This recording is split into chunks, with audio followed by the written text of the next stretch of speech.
Culture co-dédicace de 2 manuscrits rédigés par 2 voix féminines à quelques heures des 72 heures de livre. En Guinée, la commission d'organisation dévoile certains ouvrages. Il s'agit de Ramatoulaye Camara et Diaka Camara, respectivement co-présidente du comité d'organisation et commissaire général de l'événement.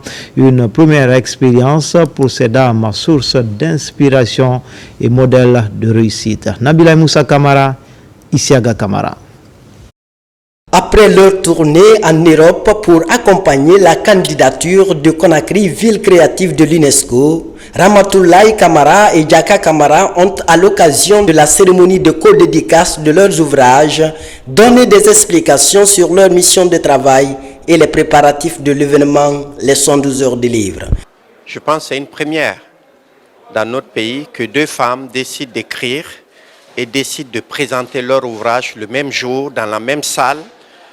Pour nous, c'est exceptionnel. Elles ont fait un travail magnifique, un travail de qualité qu'on veut mettre à la disposition du public guinéen. Inscrire la Guinée dans les grandes rencontres mondiales littéraires en mettant l'accent sur la contribution de la femme guinéenne dans l'activité d'écriture, telle est la vision des membres du comité d'organisation de la 17e édition des 112 heures de livre. Dans nos valeurs africaines, dans nos traditions, les mamans occupent une place centrale dans l'éducation des enfants.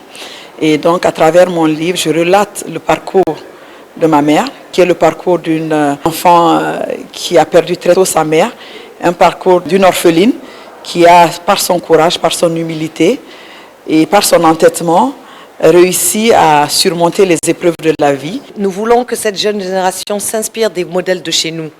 Mais ils ne peuvent pas s'inspirer des modèles de chez nous si ces modèles ne partagent pas leur parcours, ne partagent pas leur vécu, ne partagent pas leurs réussites et leurs échecs aussi, parce que cela fait partie du parcours. Avant la tenue de l'événement des 112 heures de livre prévu à Conakry au mois d'avril prochain, les activités annonciatrices sont initiées par la commission d'organisation.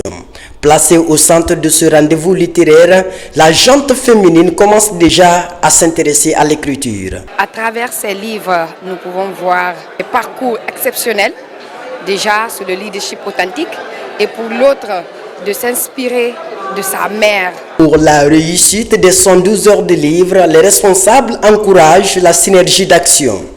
La puissance féminine est le thème de cette édition qui compte fédérer les femmes autour de l'idéal de susciter des vocations pour mieux accompagner l'industrie du livre.